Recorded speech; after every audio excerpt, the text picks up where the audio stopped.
Bienvenido! F1 Break Check is back. Corey and I are talking about the Mexican Grand Prix, where the air is thin, the tequila plentiful, and fans are insanely passionate. We'll talk about the history of F1 in Mexico, and we'll talk about the evolution of the modern suspension in our tech corner. We'll also break down news from the weekend and give our takes on all of the insane actions. So grab your sombrero and your favorite cerveza, buckle up, and get ready for another edition of F1 Break Check. Welcome. You are listening to F1 Break Check, the epic podcast for all things Formula One, where we discuss technology, history, news, and perspective. With your hosts, Scott Vick and Corey Breen.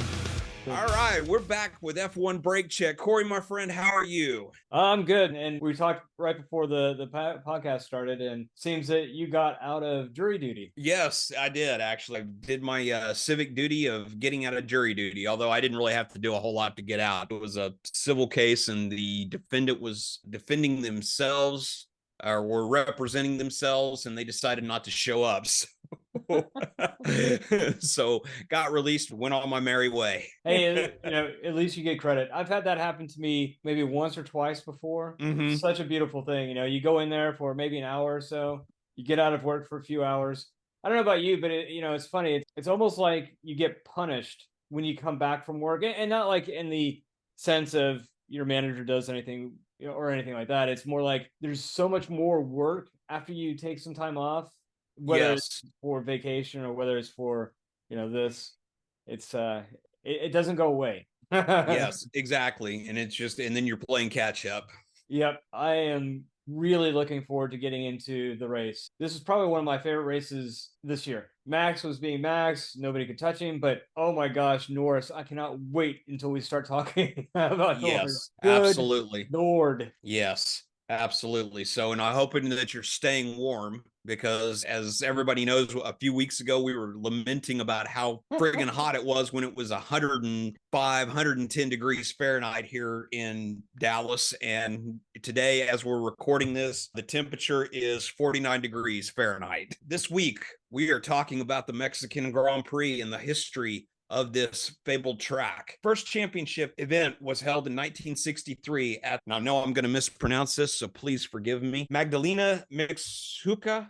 I know I completely butchered that, so our fans in Mexico, help me understand how to actually properly pronounce that. So it was the first international racetrack built in Mexico City. Kind of like Monza, it was actually built in side of a park in the middle of Mexico City. It had a couple of very interesting races leading up to it, but then in 1968 and 1970, the crowd control issues almost led to the event being dropped from the calendar. The last year that it was run, 1970, there was almost 200,000 fans showed up for the race.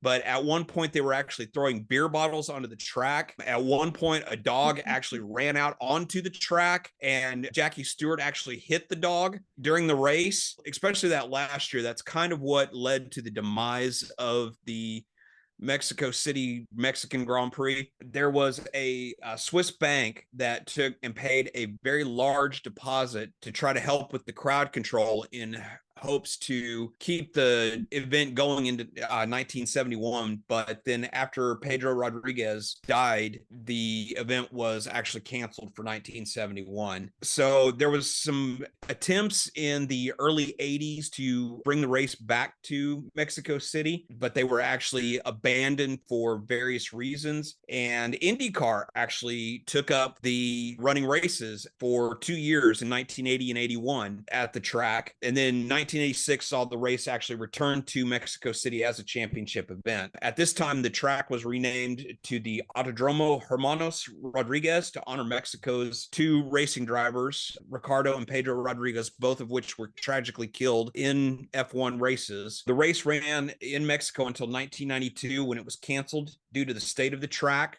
the decline of Mexico City itself because of the huge population growth. There was a lot of safety concerns and things like that.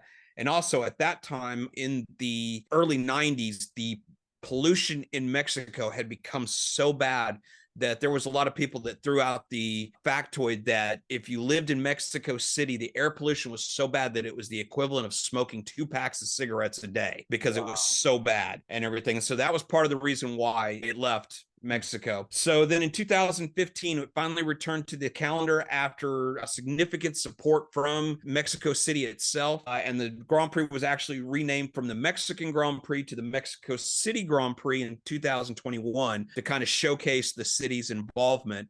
And it also saw significant changes to the track itself. A couple of changes which will make it very iconic parts to the track. The original track layout, there was a very long banked 180-degree turn that took you from the back straightaway onto the front straightaway. And then in 2015, the track was reprofiled and the stadium section was created, which is that slower series of corners. I believe it's turns 20, 21, and 22 is where the track was reprofiled and that huge stadium section was created on the track. And it's also where the podium ceremony is held, and also has the distinction of being one of the most unique podium ceremonies in the fact that they actually put the car onto a lift and raise the winning car up onto the podium along with the drivers. I believe it's the only track that actually has that lift where they actually lift the car up. And it's also one of the only tracks where the podium ceremony is not actually held on the front straightaway. It's actually held in the stadium, what's referred to as the stadium section, which is just an enormous grandstand area, which, as you've seen during the race, where the drivers actually come through that enormous grandstand area and then actually pass underneath some of the grandstands in almost kind of like a tunnel type configuration. Mexico has seen some absolutely momentous battles. A couple of them that I remember in 1991, right after Nigel Mansell unretired. As most people know, Nigel Mansell famously retired at the end of the 1990 season when things had gotten so bad at Ferrari and his relationship with Alain Prost soured so much that he actually retired. And then Williams was actually able to convince him to keep his retirement very short-lived. So he actually partnered with Ricardo Patrese over at Williams. And in 1991, it saw an absolutely epic battle between Patrese and Nigel Mansell. Epic battle. But it was also really notable for during qualifying, Ayrton Senna had an absolutely horrific looking. It looked absolutely awful, where his car actually barrel rolled during qualifying, but he ended up walking away from the accident, with just a couple bumps and bruises and everything, and ended up starting the race. So 1990 was also another Nigel Mansell, hence the reason why part of the stadium section, there is actually, I believe it's corner number 20 is actually named the Nigel Mansell corner. Mansell was genuinely loved in Mexico. He was very highly regarded. And part of that was because of that battle in 1991. And then also I remember his last year at Ferrari when he and Prost were going at it all race long, and Mansell actually trying to pass Prost actually spun out, dropped to fourth, and then fought his way back to actually pass Gerhard Berger on the penultimate lap and was hunting down Prost towards the end. And it had the distinction. It was the first Ferrari 1-2 in almost 2 years when that finish happened. So it was a really exciting race. We'll see, 1986. This was literally my first year as a Formula One fan. I remember this was a distinction because the race was held earlier in the year. And because of the heat and everything, there was a significant amount of tire degradation and attrition throughout the race. And Gerhard Berger, actually, that was his very first win in Formula One in the Benetton, where he was actually able to outlast, much faster drivers in Mansell, Piquet, and Prost. I remember that race pretty distinctively because it was one of the earliest ones that I had ever watched. I remember being just absolutely enthralled. Somebody would be leading and then they would drop out because, something would fail. And this was back, as we've talked about a number of times in the podcast, this was back in the days that I remember where unlike today, where the teams only get 3 engines or 3 power units per year. And this was back in the days of where oftentimes the teams would go through 3 engines or 3 power units in a single weekend. They would have one engine that they would use for practice. They would have a qualifying engine, and then they would put a brand new fresh race engine in. And these cars were so tuned on such a razor's edge that failures and attrition were much, much more prevalent than they are nowadays in Formula One. Last but not least, I didn't see this one because it was before my time, but I have seen some footage and everything from it. And that was the 1967 race where the late, great Jim Clark won the race. But it was notable because Jack Brabham and Denny Hulme were fighting for the championship. And Denny Hulme actually ended up winning the Drivers' Championship at the Mexico Grand Prix. And it was notable because Brabham and Hulme were actually teammates at the time. But I believe it was if Hulme finished fourth or better, he won the championship. And I believe he actually came home fourth. And the only way that Brabham could have extended the championship to the following race was as Brabham had to win the race and Hulme had to finish fifth or worse. Clark came home as the winner. Brabham finished second. Hulme finished fourth. So that's your history of the Mexico Grand Prix. Nice. So on to the tech corner and suspension. Yes. All right. A lot was made about suspension this week after we saw Kevin Magnussen's suspension failure and epic shunt, which we'll get to in the news section. But with the suspensions being highlighted, we'll go ahead and talk about how modern day Formula One suspension works and the evolution of the Formula One suspension. So, like everything in Formula One, the suspension has seen a tremendous amount of evolution in its 70-plus year history. The early suspensions were pretty rudimentary compared to the suspensions today, where they basically had a couple of control arms and then they would have a shock absorber attached to the wheel hub, and the shock absorber and the springs were actually two pieces. So there's the shock absorbers and the springs were actually two independent pieces. As the sport evolved, the introduction of the double wishbones was introduced. And what this did is this allowed the engineers to more finely tune the suspension geometry. When we're talking about suspensions, there's three parts to the suspension that are most important. There is the camber, which is the way that the tires are in the vertical sense, so up and down. A negative camber means that the top of the tires will actually point more towards the inside of the car, with the bottom part of the tire actually being kind of somewhat pointed out. And what this does, though, is it allows the car, as it's rolling into a corner, it allows the tires to make more of a contact with the pavement, thus giving more grip. Camber is the angle of the suspension from front to rear. And this takes and allows what's referred to as the heave of the car, which is the up and down travel. And then the toe, which is the angle of the tires forward to back or horizontal.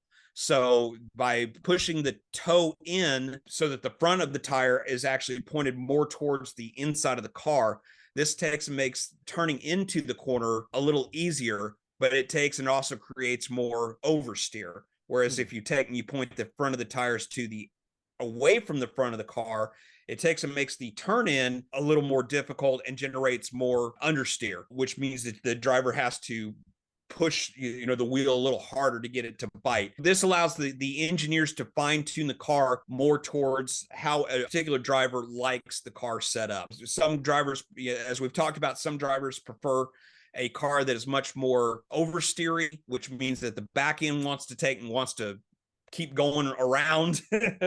Some drivers prefer that. I prefer a car that's a little more what's referred to as on the nose, which means that it turns into the corner very quickly, but it does have a tendency to cause more oversteer. And there are some drivers who prefer a more of an understeery car, which means that they have to really crank the wheel going into it. Fernando Alonso is one of those drivers who famously loves a lot of understeer. But that's double wishbones by having an upper wishbone and a lower wishbone that attach the car to the wheel hubs. This allows the engineers to take and be able to move different parts of the suspension geometry forward and back, inside, outside, front, back, much easier by being able to take and move it along the mounting points on the body. As the Formula One cars evolved and the engines went from the front of the car to the middle of the car for weight balance, the suspension, they started using the double wishbones, but at that time, all of the cars still used a traditional damper system where the dampers, or some people refer to them as shock absorbers, were still mounted to the wheel hubs between the body and the wheel hubs. But at this time is also when the evolution of what became known as the coilover, which instead of the shock absorber or damper and the spring being two separate pieces, the spring or coil was actually attached to the damper. And what this did is this allowed the engineers to take and be able to finally tune the rebound and the compression of the damper by having the spring actually attached to it and being able to move the spring, how much the spring is already compressed or how much, so they can soften it or make the suspension more firm. As the evolution of the cars continued to grow, eventually, I believe it was McLaren who actually engineered where they took and they moved the dampers from being attached to the wheel hubs to actually being inside of the body. And then what they had is they used a bar that was attached to the wheel hubs that then went to the inside the body of the car and attached to a triangular piece of metal that was then attached to the dampers. And by doing this, it allowed the cars to become much more stable by not, instead of just going up and down with the dampers, they now had the ability to, as the dampers went forward and back on these little triangular pieces of metal, allowed much finer tuning of the stiffness of the suspension, which then evolved into, instead of having two dampers per car, they actually were able to fit a third damper to the car. And this is often referred to as the heave spring. And what they did is the heave spring is actually attached to the body. And now, as the wheels move up and down, and as the links from the wheels to the dampers move, they were actually able to attach this to a third spring, which then took and allowed, because the heave is what they refer to as the up and down, or it's what we've started referring to, because it's become much more prevalent, is the porpoising of the cars, which is the moving of the up and down. But by adding this third heave spring to it, it takes and allows the suspension geometry to reduce the amount of heave up and down. There's some really good YouTube videos out there that it's easier to explain through visuals than it is for me to take and try to explain it through audio. Go check it out, the heave springs. Then in the early 1990s, Patrick Head and Adrian Newey over at Williams actually came up with a absolutely brilliant design in what became known as active suspension. And what this did is it allowed them to build a system that allowed each corner of the car to actively, hence the active suspension, be able to take and raise and lower parts of the suspension as it was going over the curbs on the track, which took and kept the car much, much more stable. Because it was able to take and do it at, lightning fast speeds and everything. It was something that, because the drivers didn't even have to think about it or anything like that, because it was happening so fast. Williams developed the system, and the ultimate evolution of it was the Williams FW14 that Nigel Mansell drove to great success to his world championship. The next year, a number of other teams also developed their own systems. And when it worked brilliantly. When it failed spectacularly. There were several very notable shunts due to failures of the active suspension, and also because it was so extremely expensive to develop. Not every team had them, so that led to the FIA banning active suspension at the end of the 1993 season. So going into 1994 was when they no longer were allowed to use the active suspension. Over the last couple of years, though, has been the discussion between the push and the pull suspensions, which basically it's just a simple matter of geometry and what the designers prefer. There's the push method, which is where the wheels, as they travel, will push their connecting rods into the dampers, and then the dampers will pivot based upon those external forces on the wheel. Whereas the pull suspension is just like it sounds. It's the exact opposite, that as the wheels move up and down, they will actually pull against the dampers and their compression and rebound. So Mercedes is famous for using the pull system, whereas the Red Bulls are famous for using the push system. And the push system has been the much more prevalent system that's been in use ever since the early days of Formula One, when they took and moved the dampers from being connected to the wheel hubs to actually being inside of the bodywork with the connecting rods to the wheel hubs. That's your evolution of the Formula One suspension. All right, on to news. let's A start off with lot to Ferrari. talk about here. Yeah. Yeah, there is a lot to unpack from this weekend. As we mentioned at the top of the show, there is a lot to discuss. But let's start with Ferrari and their surprise pole for Charles Leclerc and their first front row lockout in quite a while. And it was quite a surprise to everybody that even with Max's best efforts, he was actually only able to qualify in third. So it was quite a shock to everybody that they had so much pace, even to the point where it even surprised Leclerc that, that he was actually able to secure pole. He looked fantastic during quali. Yeah. So good. So did Sainz as well. Just yes, fantastic. They both really look good. I mean, they were absolutely the class of the field. And Leclerc was fast last week at Austin. It was Max getting his time deleted because of track limits, kind of gifted it to him last week at Austin, whereas this week he took the pole in outright fashion. And it was quite impressive showing for Ferrari. Even during the race, they had really good pace. Yeah, they had very good pace. As we all know, right now, Red Bull is still, although the other teams are definitely carving into their advantage, Red Bull still in pure race pace still is the class of the field. No doubt about it. For whatever reason, both the Ferraris had horrible starts. Max was able to pounce during the start because he got an absolutely blistering start and was able to basically dive up in between the two Ferraris going into the first turn. Here in a few minutes, we'll talk about Max makes a brilliant start, dives up the middle of him. Sergio Perez had a really great qualifying. He also had an amazing start and was charging around the outside of Charles Leclerc. Unfortunately, they come together and Perez takes and is shunted off the track, and it's the end of his day. And we'll talk a little bit more about that in just a little bit. So Max takes the first corner.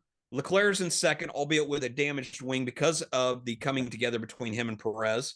Sainz is in third. Through the first few laps, Max took advantage of the coming together between Perez and Leclerc, and was actually able to eke out a 2 or 3 second advantage by the time the DRS was activated. So he was already out of DRS range, but he wasn't pulling away. Once Leclerc was actually underway after the coming together, they were lapping in very comparable times and to Max. So they had really, really great race pace. All things considered is I think that they left Leclerc out, especially Sainz. They left them out a little too long again, kind of like they did at Austin with the tires. But both drivers also said that the tires were actually doing quite well during the course of the race. So I think it was kind of a combination of drivers saying, hey, the tires are okay, and Ferrari, the strategy being to go as long as they could on that first stint. And both drivers definitely benefited from the red flag later on in the race. No doubt about it. There's several that took advantage of that red flag. Yes, absolutely. But if we're going to, talking about surprising pace from Ferrari, we also have to talk about AlphaTauri and Danny Rick's amazing qualifying. Oh, his quality was just superb. It was phenomenal. Just bang on. Yeah. This is what I was expecting from Danny Rick when he first. Well, not only that, but this is what I was expecting when they pulled DeVries out of the car and slotted Danny Rick in earlier this year before his injury that saw him miss a number of races. This is where I think that he would have been, had he not been injured at the Dutch Grand Prix at Zandvoort. I think that this is probably about where he probably would have wound up. As much as he loves Austin and as much as he embraces the entire city of Austin and as much as he loves COTA, including first race back. I didn't expect a whole lot from him, and it showed. First race back, second race back. Oh my God, he put the whole world on notice, I think. Yep. Oh yeah. I mean, not only through quality, but also in the race itself. It just, he unfortunately did not benefit with that red flag. He was running fourth, a solid fourth. Yes, as we talked about offline, Piastri could not catch him. Couldn't touch him. He would get close at times, even with DRS, but he could never pass him. And eventually it got to the point where Danny was 2.5 seconds up above Piastri. Piastri, there's just no way. Yeah. Absolutely. Yeah. It was just an absolutely brilliant drive from Ricardo. And it just went to show what we were expecting is kind of what was borne out, is that he is lights out. Most weekends, he is going to be vastly faster than Yuki. Well, I mean, you have a championship racer here. Right? And, with Yuki, he's been in the car a couple of years, admittedly, but still, it's not like you don't have the experience of Danny Rick there. No. So it's No. a world of difference there. So, yeah, with this win, he now single-handedly put AlphaTauri, as far as the championship goes, he gave them basically $20 million with this last run. If all things hold true, they've beaten Alfa Romeo. If this holds true and they can keep moving forward and don't have too many distractions, he's $20 million at the bottom of the line just because they signed Danny Rick and got rid of DeVries.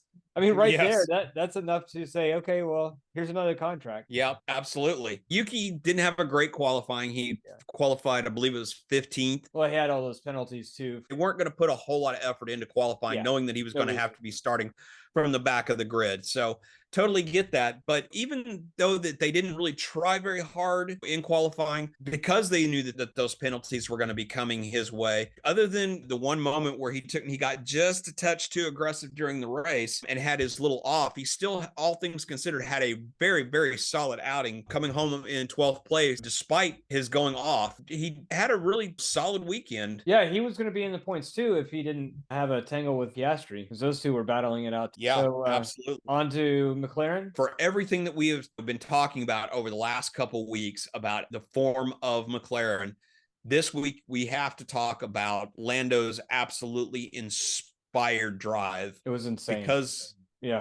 Because of issues during qualifying, he ends up not even making it out of Q1, ends up qualifying 19th for the day, which got him elevated to 18th with Yuki's penalties and everything. So he starts 18th, starts on the soft tires. First stint's not great. He's not really making up a lot of ground. He pits pretty early, goes on to, I believe he went on to the mediums, and from there on out, it was lights out. He was like a man possessed. It was, if this is your very first F1 race, this is a race to watch. Yes. Watching Norris tackle and just dominate all these other, and these aren't like, excuse me here, but these aren't like back of the pack, won't ever win type drivers here. These are Formula One champions for the most part. He beat out Russell. He passed Danny Rick, passed his own teammate, and given a couple more laps, I do think that he very well might have been able to catch Sainz. Now, catching him and passing him. Yeah. Well, yeah, because Sainz, you may have the pace, but you have to have that extra driver intelligence to be able to pass somebody like Sainz. He's that kind of driver. He's very meticulous on how he's thinking about his strategies and everything like that. So yes, you may have the car, but you may not have the technique. So you're right. It's funny too. I wanted to bring this up, is that Piastri, we were talking about this earlier. Piastri, great driver, everything like that. Season and everything. But he's a rookie. He could not pass Danny Rick for the life of him. You give the same car to Norris, and Norris passes him in 2 laps. Yes. It was phenomenal to see just how fast. And Norris, it was like one of those things that I don't care who's in front of me, they are going to get passed. And his passing was just sublime. I think that's a great word for it, is sublime. He passed Danny Rick. His pace was so good that he's badgering Russell and ends up causing Russell to make what for Russell is a very rare mistake. And he pounced. I mean, as soon as Russell made that mistake, he got out of shape going into, I believe it was 17, and Norris was able to pounce and overtake him going into the stadium section and everything. And from there, it was he just checked out. Well, it's funny too, because you heard his race engineer, Norris's race engineer, said, look, we know how Russell is. Give him time. He's going to make a mistake. Yeah. Don't get in an accident. Yes. And a couple laps later, I think it took like 4 or 5 laps, but eventually he made that just ginormous mistake, and then then it's like, hey, thanks, bud, I'll see you later. Absolutely. But that was the thing, is it's like that was another thing that shows the difference between Norris, who's been around for a few years, and Piastri, who, being a rookie, although he is incredibly fast, it's that difference. Norris has been known to be a hard charger anyway. I think it's just been within this year, now that he's got a car that is truly capable of showcasing his talents, that he's also started to, I don't want to say mature, but he's gotten much more patient in his driving. Because as we'll get into Aston, that was not the case for No. one of the drivers at Aston Martin. Oh, We'll talk about that in a minute. yeah, So exactly. on to Williams. Yeah. So Williams was kind of a weird case this weekend. Albon showed phenomenal pace in practice, and then they just seemed to fall off a cliff when it came time for qualifying. I mean, he still got to Q2. It was just, he was nowhere near the front. Karun, during the Sky Sports broadcast of, I believe it was either FP1 or FP2, they were talking about Albon's pace during FP1 and FP2. And Karun made the comment about, if your first couple of free practices are really good and you seem to be hitting on the right notes during FP1 and later FP2, that usually the rest of your weekend goes pretty well. So for Albon to drop off like that, he even was pretty quick in FP3, but for him to just kind of fall off a cliff was just really, really surprising. Right. Sargent's looking good again. Or yes, still. The last yeah, I mean, races, he didn't have a great. Yeah, he's not a great quality, but no race. He was solid. He kept still, his nose clean. He was still out of the points. Yes, what he was before. He was last place almost every single time.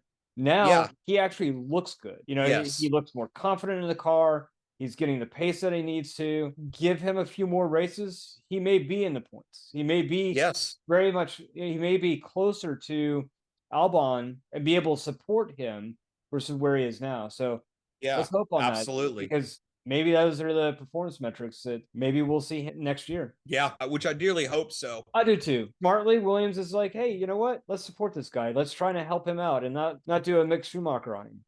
Yeah, absolutely. Yeah, and they have done that, and I think that they've done a really, really good job in the last two races, and it's like I'm really excited to see how he gets on in the next couple races as we continue our swing through the Americas. Brazil is this weekend, and then we've got a 2-week break before Las Vegas. That's right. 19 days now to Las Vegas. So on to Aston. Yeah. Poor Aston. This was just an absolutely it was awful weekend for them. If you were an Aston Martin fan, this was not your weekend. No, not. Go back and rewatch the first half of the season. It'll be much more joyous. Yes, absolutely. Alonso's happy about how up until last week at Austin, Max Verstappen and Fernando Alonso were the only two drivers who had completed every single racing lap up to that point. And now we have 2 weekends in a row that Alonso has DNF and has had to retire the car during the race for various reasons. Last week was a suspension failure. This week it's tangling up with other cars. First of all, I mean, he didn't qualify very well. They really did not have a good qualifying at all. Alonso did make it into Q2, but it's like, even then he was right on the bubble right up until the last minute. He ends up qualifying 13th. Stroll qualifies 18th. Still can't seem to get out of Q1. And then he has that just abysmal accident in the stadium section, battling with Valtteri Bottas. And he ends up coming together with Bottas's Alfa Romeo and winds up into the concrete patch out there with the high friction paint on it and everything. But he ends up going off, damaging the car, and ends up having to limp back to the pits and retire. So it's a double DNF for Aston Martin. Just a horrible, horrible weekend. And to be perfectly honest with you, I don't know that they're going to be able to right the ship this year. They're 5th in the constructors right now, but there's almost 135 point difference between them and Alpine. Alpine's not going to catch them. I'm starting to think maybe they're getting ready to write off the year. What do you think? So if you're Whitmarsh, you have 3 races left in the year, and you see McLaren's speed, and you see your speed. 3 races left. What are you doing? Are you investing any more money into this year's car? No. Probably not. If you're Austin, you're not going to catch where McLaren is. There's just no way. It ain't happening. Not this year. Yeah, McLaren just now surpassed Aston Martin, and they're only ahead by 20 points. But the thing is, though, is that with the pace of the McLaren, that's it, and the pace of Aston is at right now, where Aston's development is at right now, and where McLaren's at, I only see that gap between McLaren and Aston Martin widening. I don't see it. Oh, not at all. Not even close. No. You have McLaren, who can truly challenge Red Bull this time. And then you have Aston Martin, who can challenge Haas? Alpine. As far as pace goes, Yeah. and it's so frustrating because we've both talked about how much we love Alonso. Just Hmm. love this man to death. Would love to see him. Honestly, I would love to see him have another championship. Honestly, Yeah. it's not happening with Aston. And it seems Not like this year. every time, yeah, every team that he's going to, there's reliability issues. Like you Yeah. said, 2 DNFs that he suffered in 2 races back to back. What is going on at Aston? Yeah. Yeah. We, It something. really makes you wonder, but I mean, and the thing is, though, is that as we've talked before in the past, Lawrence Stroll has invested so much money into the operation in order to give them the resources that they need. And Yeah. they've got their new wind tunnel that, if it hasn't already come online, it's coming online very soon. And that wind tunnel is going to give them an opportunity to really develop the car in ways that they haven't been able to, previously. Is this the time that they're finally going to say, okay, right now, we're not going to be able to make the changes to the car that we need to in order to catch up to where McLaren has gone? Yeah. Are they going to pull the plug on this year's car and start working towards next year's car? Which Honestly, I have a sneaking suspicion that that's exactly what's going to happen.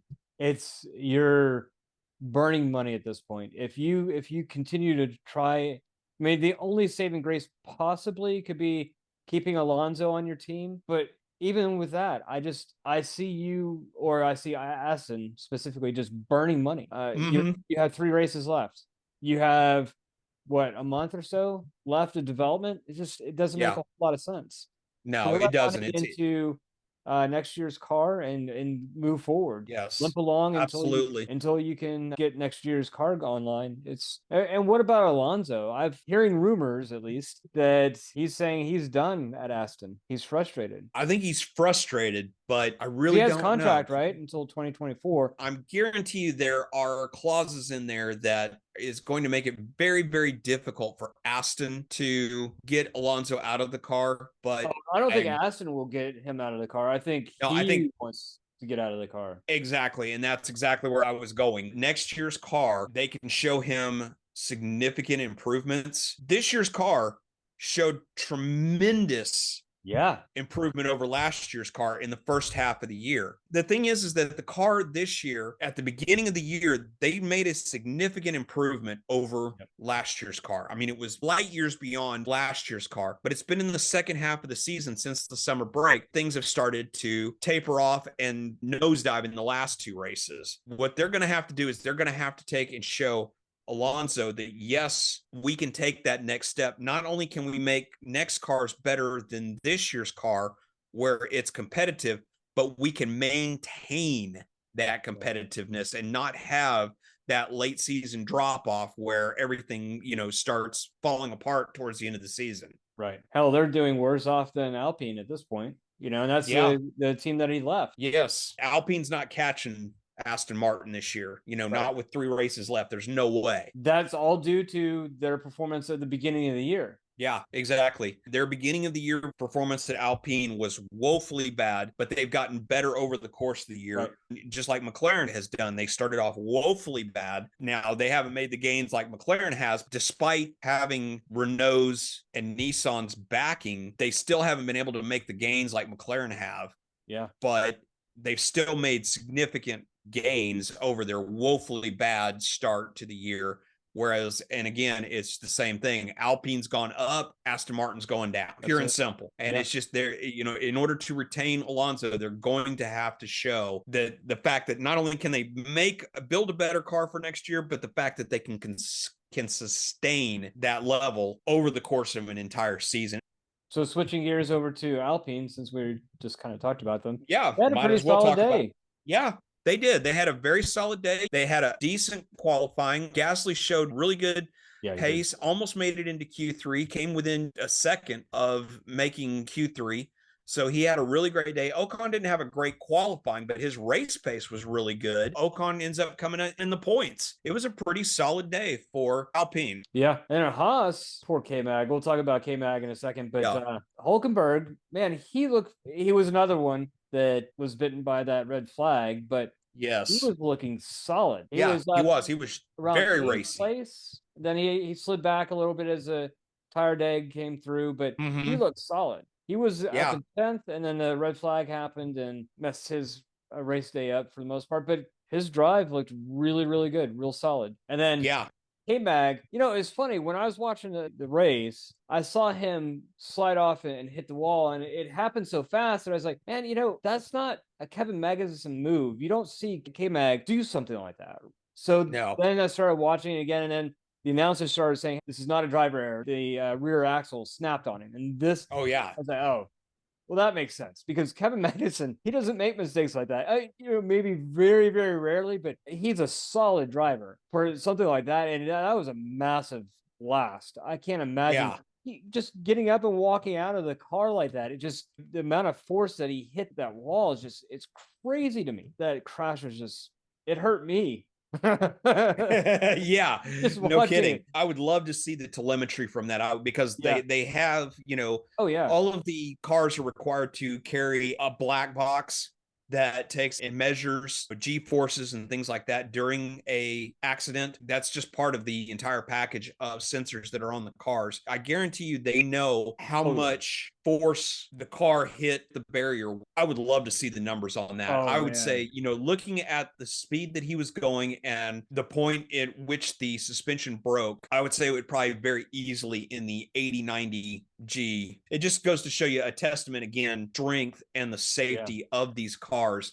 The fact that he was able to hit the barrier at that kind of speed and where he was just basically, because when the suspension let go, at that point, he was a passenger. There Oh, was yeah. absolutely There's nothing that nothing you he could could do. Yeah. do. So for him to be able to get out and walk away and jump over the barrier from the car, and it's like he admitted he got a little bit of a knock. I think Yeah. got a knock what he posted on Instagram and everything. So he's probably a little sore today. Once K-Mag had his shunt, they of course pretty heavily damaged the safety barriers.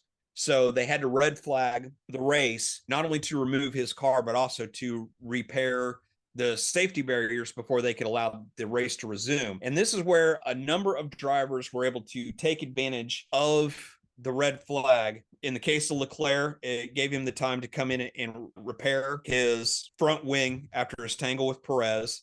So he was one of the people that absolutely benefited from the Yeah. red flag. Hamilton absolutely benefited from the red flag, and we'll talk a little bit more about Hamilton and Mercedes here in just a few minutes. But it also took, and poor Lando, that made his drive to fifth place even more impressive because the team brought him in right before the red flag for a stop.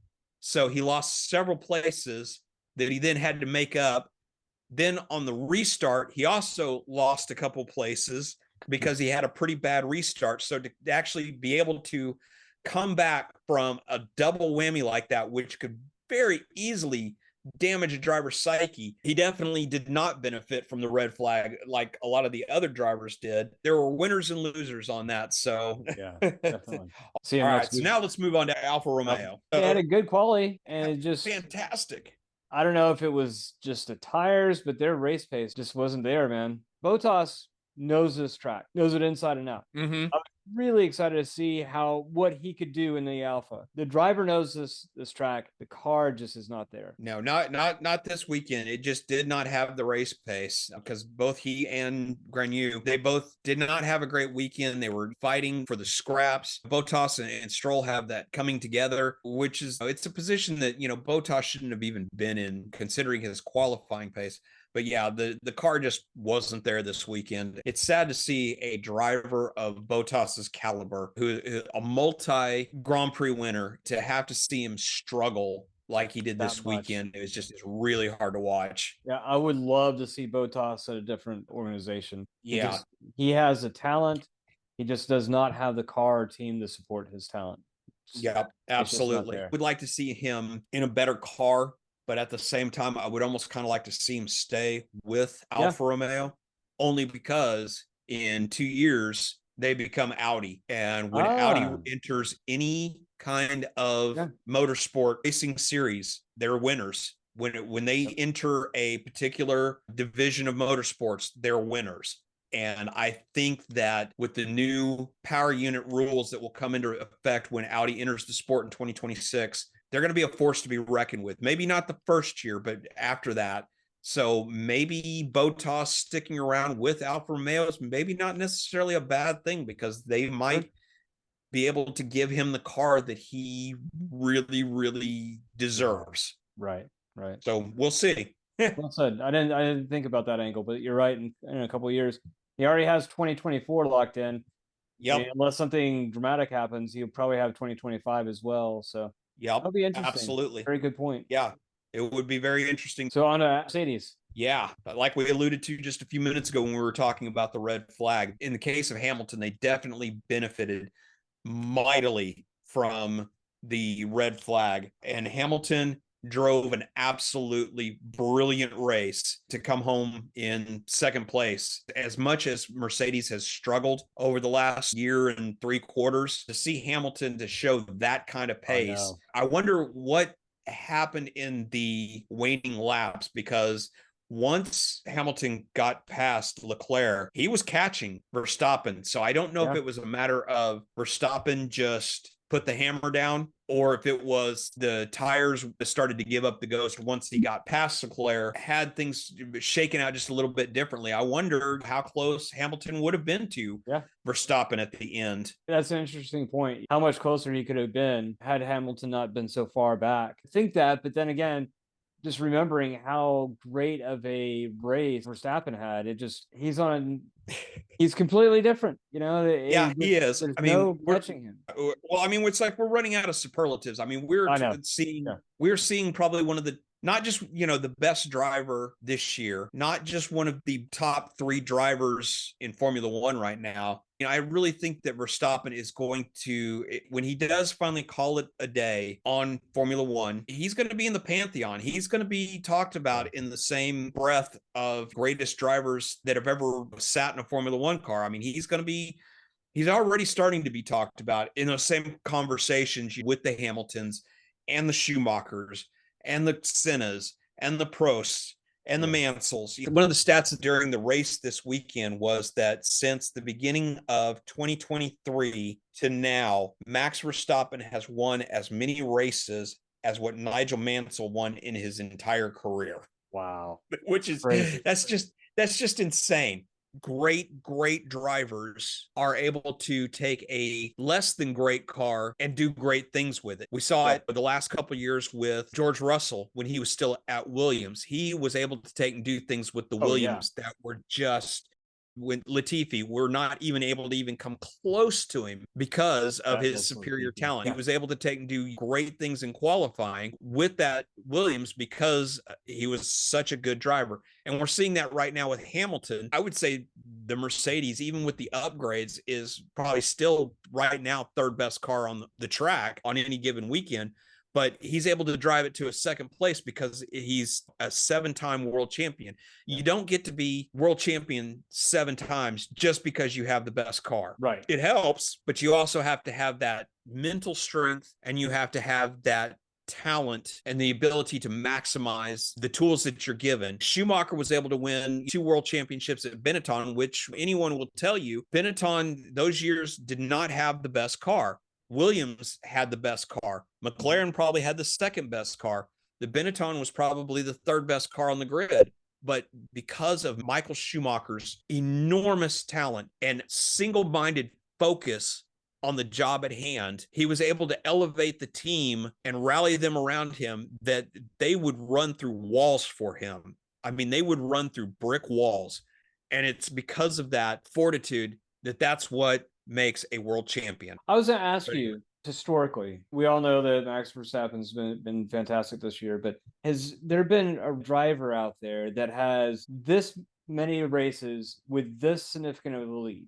The only time that I can think of that might come close to this was Michael Schumacher at Ferrari, probably 2000. I want to say it was probably 2004, 2005, where Ferrari was just dominating that season. Mm-hmm. They just had absolutely the best car on the grid with the best driver, and he was winning every race very, very comfortably. So I want to say that's probably one of the few times that I can think of. And then maybe not necessarily a single driver, but in 92, when Nigel Mansell won with the Williams FW14 with the active suspension, Williams itself, that yes, they were dominating the races and winning by, when they won by very large margins. Even when they were winning, they were not winning by such huge margins like what Max was doing middle part of this year, where he was winning by 30, 40 seconds, where he was coming in half a lap ahead. I don't think there's been very many times in the history of Formula One where one particular driver car combination has been just that dominant. Yeah, right.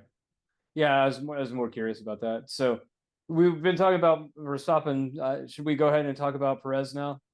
Yeah, let's go ahead and before we wrap it up, we do have to talk about Perez, and we've kind of, danced around it. Let's go ahead and talk about it now. Now that Max has secured the drivers' championship, they want to make sure that Perez stays in second place. And you could see that the team put a lot more support behind him this weekend. Pace and qualifying. He qualified fifth, so he had a really great qualifying. Looked really, really racy, and he really wanted to have a really good showing for the home crowd, being his home race and everything. He has a brilliant start, pulls alongside Leclerc, and even as Martin Brundle said during the Sky telecast, they tried to squeeze 3 cars into the space for one. And even Perez admitted he got over aggressive and it bit him. There was no place for Leclerc to go. Leclerc had the right to his racing room, and Perez just got too aggressive and it punted him out, damaged the car. The whole side pod was just torn apart. The whole back suspension was completely messed up. And I think that part of it is that pressure from Red Bull to do well. So he had a brilliant start, and I think that he thought, I can make this stick, and he couldn't. It was a racing incident. It was just 3 cars trying to go into that corner, and something had to give. And unfortunately, it was poor Checo. But, this is not the first incident that Checo has forced. He keeps doing this. This is the third or fourth race now that he's done the exact same thing. Now, admittedly, he hasn't been taken out necessarily, but he's caused several wrecks, and he's just trying to be a bully and push his way past all these cars. And they're like, look, this isn't going to happen. You're not going to pass me like that, and it just, it's like you said, it's a driver that we all know is extraordinarily talented, but I think we're starting to see cracks in his ability to deal with the pressures of Red Bull. Yeah, absolutely. And I hate to see it because, as we've talked about on a number of occasions, both you and I both really admire Checo. We both think that he's a fantastic driver, and he's definitely very worthy of being not just a teammate, but a potential adversary to Verstappen. Yes, right now, I think that because of the run of poor form, that pressure is so high right now that I think we're starting to see some cracks. And I'm really, really hopeful that I know we've said it many times before, just in the last few weeks, that I really hope that he can right the ship. And with the extra support now behind Checo from the team, you would think that maybe that he wouldn't be feeling quite as much pressure, but I think that it's as much the pressure that he's putting on himself as anything. I think it's time to box, and put the car in the garage. So the circus takes and travels to Brazil for this weekend. So this makes 3 races in a row, as they were talking about on the Sky Sportscast, our triple header weekend, where we've got 3 races back to back to back. Always makes for some interesting racing. So let's go ahead and call it a day. We'll coming to you again in a few days from Brazil. And until then, I'm Scott Vick for Corey Baroon. Thanks for listening to F1 Brake Check. Thank you for listening to F1 Brake Check. If you have enjoyed what you heard, don't miss a single episode by hitting that subscribe button in your favorite podcatcher. Also, help us grow by sharing us with your friends and fellow F1 fans. We value your feedback and passion, so please take a moment to review our podcast. Your reviews help us grow and improve, and it means the world to us. Share your thoughts, rate us, and let us know how we can make the show experience even better.